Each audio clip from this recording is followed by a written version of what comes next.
It seems like only yesterday, the Brownlees flew into Leeds Bradford Airport with their medals from London 2012. Gold for Alistair and bronze for younger brother Jonny. How have your lives changed since then with the fame and everything that's come post 2012?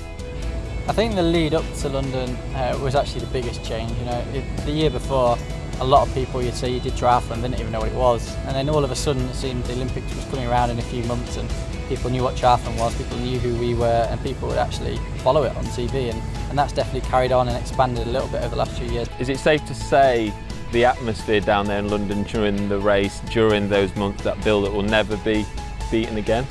I think that is safe to say, definitely. That's one of my first things after crossing the finish line. When once I recovered, obviously, an hour later, was I'd probably never race a triathlon with that crowd again. You'd have 1 million people on the side of the road, many of them carrying a GB flag or Yorkshire flag, shouting you on. Was absolutely incredible. The noise riding around, normally we ride on a pack, talking to each other, talking tactics. We couldn't even hear each other for the whole way around the course. The dedication for their sport has seen them cover thousands of miles in preparation, so much so that their bike and footprint seem forever ingrained in the Yorkshire Dales. It's one thing getting to the top, but another thing entirely to stay there. Since 2012, Alistair and Jonny have suffered injury problems, but both are now fit and ready for Rio.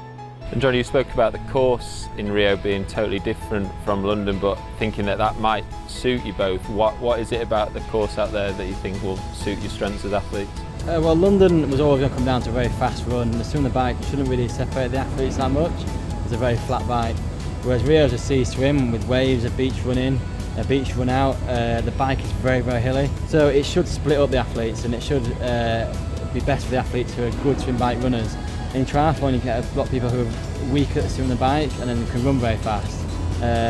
So we want to keep those very fast runners behind, and it comes down to maybe not the athlete who can't run the fastest fresh 10k, but can run the fastest 10k off a hard bike.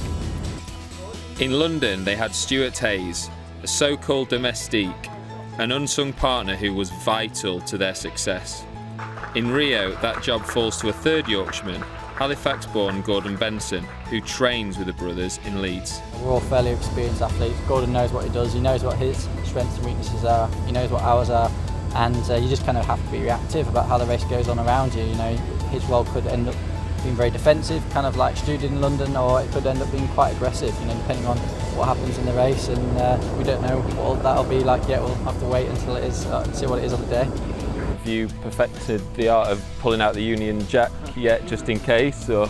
No, I think I'll worry about that Don't time. jinx it. Yeah, I think you'd have to be a special kind of person to practice that one. Yeah, very confident. He's been practicing at home. You should see him down for a Brammer. He's all the time taking his flag out. Guys, we wish you all the best of luck. We'll hopefully get those Union Jacks ready. The whole of GB and, most importantly, Yorkshire behind you, and let's finish above those Aussies again in that medal table. Thanks, all right, Cheers. love to meet you. Cheers, guys. Thanks a lot. Cheers. Thank you.